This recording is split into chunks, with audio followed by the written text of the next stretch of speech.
Alright, so we got the full summary for 1092, and this chapter is really good. We went over the spoilers yesterday, and I speculated that we were going to have way more moments with Luffy taking on Kizaru here, and that is totally the case. The ending sequence is pretty incredible, so let's get into it. So the chapter starts with Kuma reaching Mary Joie. Some guards appear to stop him, but Kuma uses Ursa's shock to wipe them out. Some Tenryubito are injured too. So yeah, it's just really odd that we're coming back to Kuma. I mean, I knew that we were going to, but just coming into him now, we're going to find out is actually going to parallel once again to that ancient robot. But after Kuma was rescued from Mary Joie by the Revolutionary Army, he started acting up and sent himself back to Mary Joie and climbed up the red line. And now he's apparently wrecking havoc and like wiping out guards and stuff. Something also similar happened, I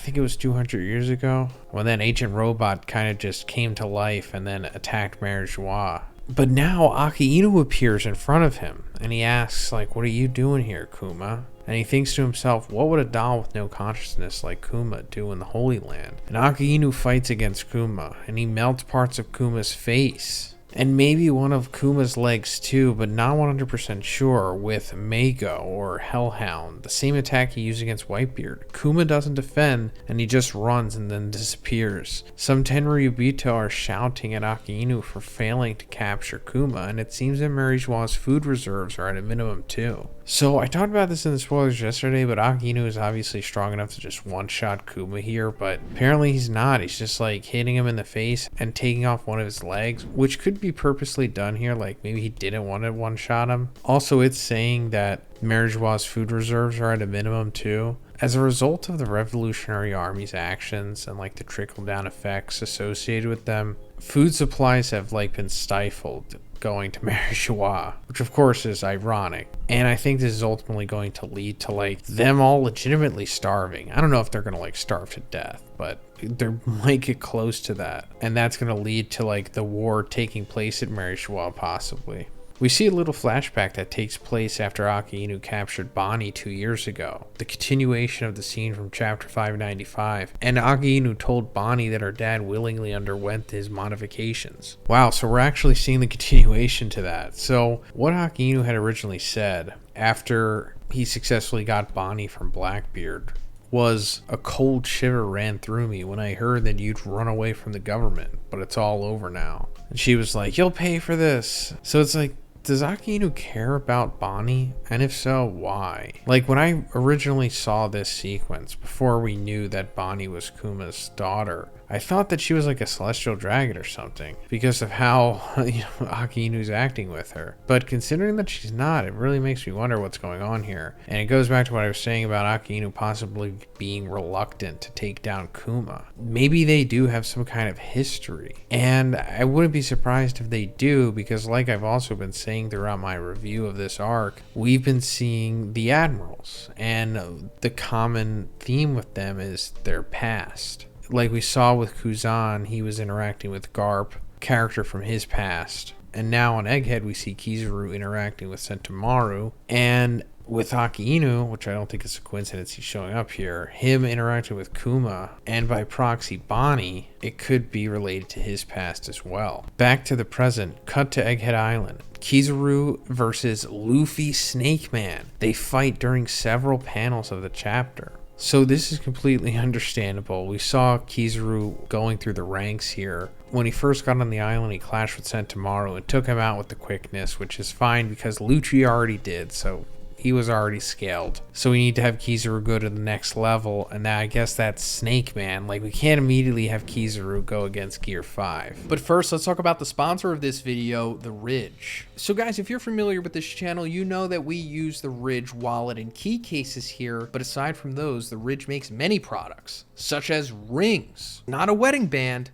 it's a wedding solution because the unique tungsten men's wedding bands are designed for the day in and day out. They have a dual layer design, 2 free replacements, include a travel case, and they have a no pinch grip design. Now, I'm not married or engaged, but I'm still gonna wear this thing outside because it's just so aesthetic, and then maybe it'll just stop all the hordes of people who are constantly hitting on me every day if they think that I'm just married instead. So guys, if you're interested in getting your very own Ridge ring, check out the link in the description and make sure you use code BIGZ. That way you'll get 10% off of your purchase. You'll also be helping me out as well. Thanks, guys. Kizaru has light on both of his hands and blocks all of Luffy's attacks with his arms. It seems both are using the color of arms hockey, which is armament hockey. They don't use any new attacks. Kizaru says, "You are very tough to fight, as expected of a man who defeated Kaido." Kizaru flies very far away from Egghead Island to charge his next attack, and he says, "Speed is power." Then Kizaru flies back to Egghead and kicks Luffy Snake Man full force. Luffy is blown through Vega Force 1, destroying the robot completely. Frankie is still at the robot. We can see 2 flashback panels of Vegapunk showing Vega Force 1 to Kizaru. So another little flashback here with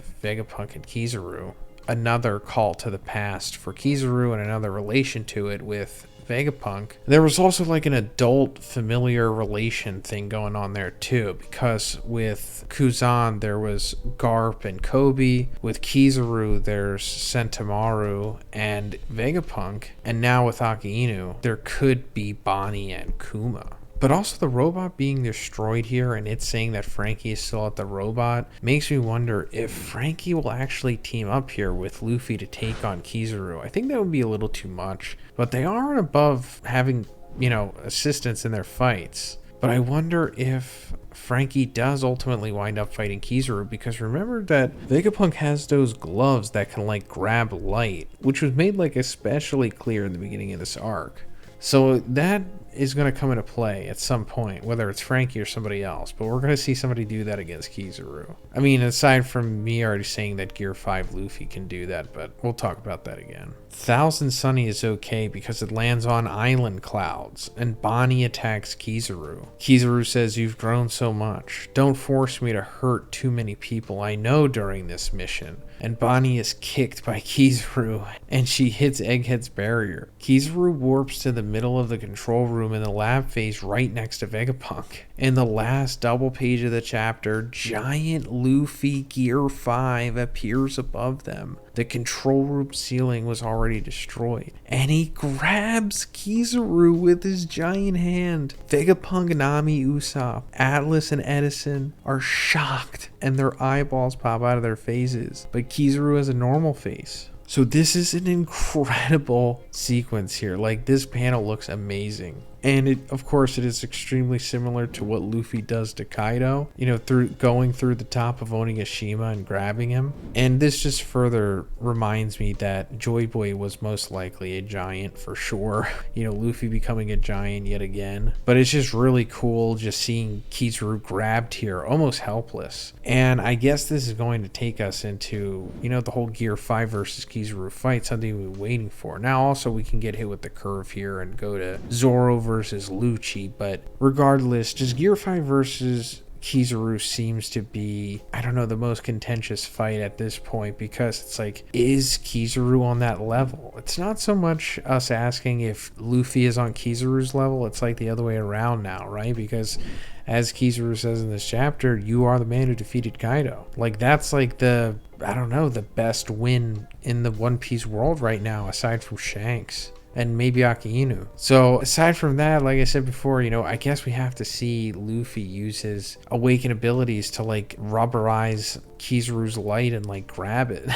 And it just depends on how easy of a fight this will be for Luffy, I suppose. Or maybe this could be just as competitive as Kaido, which would be wild, meaning that like if they really needed it. They could have sent like Kizaru to go after Kaido possibly and fight him and, I don't know, win. 2 admirals probably could have gotten the job done, depending on how competitive Kizaru is against Luffy here. But anyway, at the end of the chapter, the ancient robot's eyes power up after hearing Nika's heartbeat. So that's pretty wild too. Like I said in the beginning, there's this whole parallel between this ancient robot that's at Egghead and Kuma. And I think similar things have happened with, I don't know, some kind of deals being made with them. Kuma obviously underwent all of these surgeries and became a cyborg and had all of these pre-programmed missions into him for some reason. And I think it's all for the benefit of the good guys. And the same thing goes with the robot. Like back in the Void Centuries, the Ancient Kingdom and the leader of them, who I think was probably Joy Boy, did something with this robot. And that's obviously why he's reacting to Luffy, who has the Sun God Nika fruit, who it's implied that Joy Boy had back in the day as well. So maybe Joy Boy used the Nika fruit to manufacture the robot in some way, or it's just the spirit that has inhabited the fruit, or I don't know, something like that. We're combining the supernatural with technology here. But that's pretty much it for this one, guys. Let me know what you think about the spoilers in the comments, and if you liked it, please give it a like and please subscribe if you haven't already. Have a great day, and I'll see you in the next one.